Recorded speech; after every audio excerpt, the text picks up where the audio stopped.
mamayang siguro hapon nagsiswimming mga ano dyan, mga lokal, mga ano dyan, mga Pilipino rin. Minsan na dami nagsiswimming dyan. Napakaganda naman yung dagat na yun eh.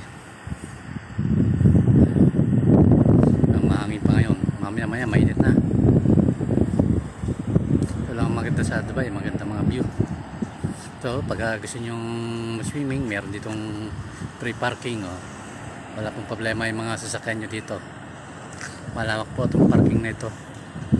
At kung kayo napapagod maglakad, may mga upuan sila dito. Pwede po kayo maupo. Petas punta na po ito. Yun po yung hagdanan na papunta sa dagat doon pag swimming kayo.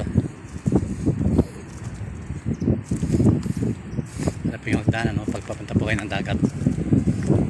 Kaya po ang problema rito, hindi po kayo mahirapang magparking. Tapos doon ang dagat.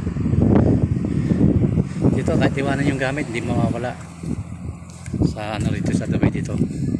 Yung parking rin, yung parking, ang lawak ng parking dito. Yan, mayroon na nagpa-parking. Ay maya, marami na tao rito.